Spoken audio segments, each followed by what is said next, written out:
Hi, I'm Kim. Welcome to my first video. I'm a 59-year-old, just turned 59 yesterday, and life has not turned out the way I wanted it to, the way I thought it would, and so I essentially feel like I'm starting over for the third time. And when I go to YouTube for some inspiration, I just don't find anyone in my stage of life that isn't talking about beauty products and makeup and fashion and traveling. And those things are fantastic. That is not where I am. Unfortunately, at 59, I am trying to get the encouragement, the chutzpah, whatever you want to call it, to keep going and make my life into something different. And so I thought, well, I can make some videos and see if any of my people are out there that maybe this resonates with. So a little bit about me. I'm 59. I have been divorced for 16 years. I raised 3 daughters pretty much on my own. And I have never been financially stable, just basically month to month. Both of my parents were alcoholics, and there was abuse in my home. So I had a very dysfunctional childhood. So growing up, your childhood was what it was. Your parents did the best they could, forgive and forget, which I did. But I have since learned in the last 4 years or so that when you are raised in such a traumatic environment that impacts a child, it's called CPTSD, complex PTSD, or developmental trauma. And it really has affected me in a big way. I've forgiven my parents, but the fact of the matter is how I lived my life as a child impacted how I view the world, my self-esteem, my creativity, just really it impacted everything. Then I also, unfortunately, because none of that trauma was healed, I went on and married somebody that was abusive and a narcissist. Anyway, my first video is on just finding the encouragement to not feel like it's too late. That's been a real struggle for me. It's like, God, I'm 58, well, now I'm 59 as of yesterday. The best years of my life are over. What's the point of even going to school? It just, in our society, it just feels like, the best has passed by, and mine was not great. And I lost my train of thought. So staying motivated and feeling like it's worth trying to rebuild at this age, or build. So I listen to a lot of podcasts, I watch a lot of social media, and there are just a few stories and people that I wanted to share with you that really have inspired me. The first one, I don't know his name. I'm going to find it and I'll link all these below. I don't know how you do that yet, but I'll figure it out. I believe the man was in his 90s and he went back to law school in his 70s. He was a doctor. Anyway, I read that. That was the catalyst for me going, you know what? I am very interested in mental health now that I've learned so much about how much my childhood affected me. And I want to go back to school and be able to help other people understand this trauma and how to heal it and how it affects them. And I read that article, and I think within a week I had started researching and getting ready to apply to schools. And I just finished my first semester. I was going to go straight through spring, summer, fall, spring, summer, fall. Did not have enough financial aid to be able to go this summer. So I have time to do a YouTube channel until I start back in August. I did get all A's. I just got my final grades today. I took 9 hours, 3 classes, so I still have it. But just helps to see somebody that has not let their age stop them.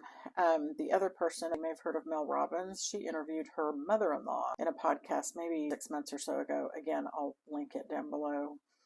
I think her name is Judy, and I've actually listened to it a couple times. She's in her 80s, I think. She's physically in good shape. She has a lot of friends. She does a lot of things, and I just found it very encouraging and inspiring. There is a lady called Julia, I think Hawkins, and I'll link a video to her. I didn't realize when I saw the video, it says she's 102. She is now 108, I believe, and she races. She does these track and field events. And she started when she was 100, I believe. I'm 59, so that's like 41 years. That's mind-blowing to me. There's a lady called Flo Mailer. She is 89. She also does track and field. I think she does hurdles. So anyway, it's just an inspiration to me to see, okay, the best years aren't necessarily over.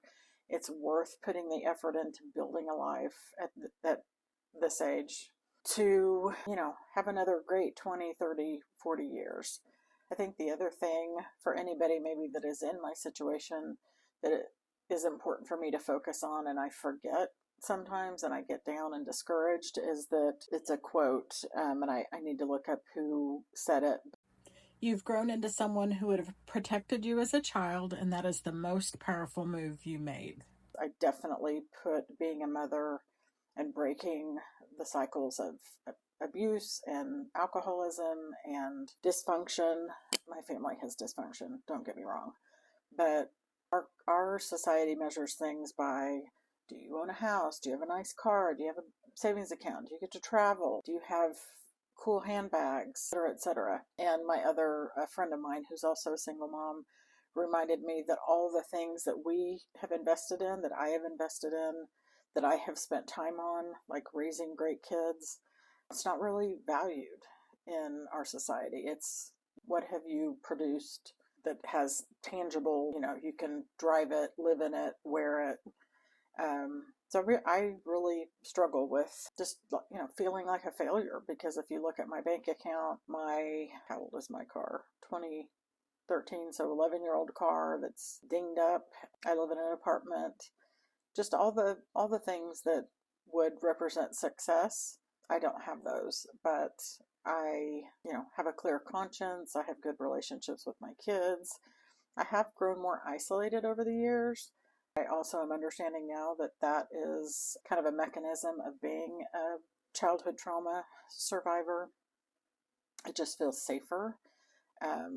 But, those intangible things matter. And I can get really, really down on myself and just feel like, what the hell is the point? Why even try? And especially now with how expensive things are. I live in the Dallas area, and I paid, $1,500 to $1,800 a month for a 2-story, like 2,500 square foot house while I was raising my kids.